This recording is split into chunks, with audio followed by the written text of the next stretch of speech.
बिस्मिल्लाहिर्रहमानिर्रहीम। अस्सलाम वालेकुम वरहमतुल्लाहि वबरकातुहू। मैं हूँ महक बिनते रियाज। मैं आज आपको बताऊँगी बच्चों की तरबियत। बच्चों की तरबियत में आती है पहली बात अच्छी दीनदार माँ। दीनदार माँ मैं ही नहीं, आप सब लोग भी यही समझते होंगे बच्चों की तरबियत जब बच्चा पैदा होता है तब चालू होती है, लेकिन नहीं, जब बच्चों की तरबियत उसकी माँ से चालू होती है, एक दीनदार माँ से।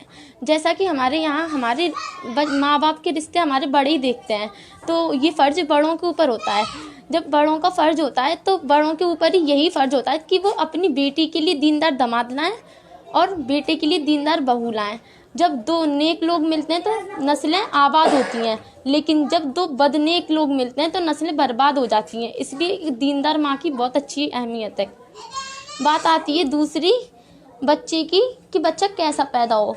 बच्चा पैदा होने से पहले ही लोग अल्लाह ताला से दुआ करते हैं, ए अल्लाह मैं चांद जैसा बेटा दियो, लेकिन ऐसा नहीं करना चाहिए। यहाँ तक कि इब्राहिम अलैहिस्सलाम ने भी यही दुआ मांगी है कि अल्लाह मुझे नेक औलाद दियो। हमेशा हमें अल्लाह से ये दुआ मांगनी चाहिए कि अल्लाह ताला हमें नेक औलाद दे।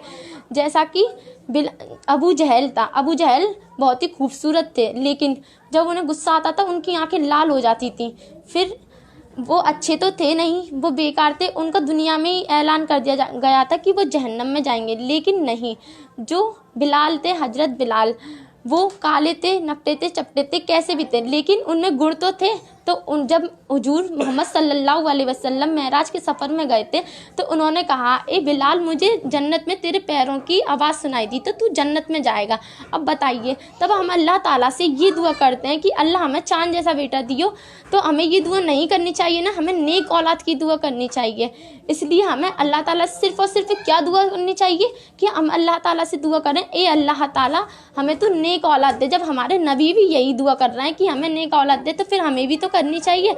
बात आती है तीसरी कि इस्लाम में जब इस्लाम के तरीके से बच्चे का वेलकम करना चाहिए। जब हमारा बच्चा होता है तो हम कैसे वेलकम करते हैं, जैसे कि दुनिया में आजकल क्या हो रहा है, वेलकम करते हैं छठी 6वें दिन दी जाती है, तो हमें ये छठी वगैरह ये नहीं देने चाहिए। जैसा कि हकीका 7वें दिन होता है, तो लोग हकीका तो करते नहीं हैं, उससे एक दिन पहले छठी ज़रूर देते हैं जिसमें तमाम सामान दिया जाता है, लेकिन हकीका नहीं करते। और जैसा कि हकीका फ़र्ज आया है, लोग क्या करते हैं, 4-5 औलाद हो गई, लोग कहते हैं 4-5 औलाद हो गई, इकट्ठी हो गई, जब बहुत बड़ी दावत करेंगे। नहीं, ऐसा नहीं करना चाहिए। 7 दिन का हो जाए बच्चे तो हकीका करना चाहिए और उसका अच्छा नाम रखना चाहिए जिसके मायने अच्छे हों।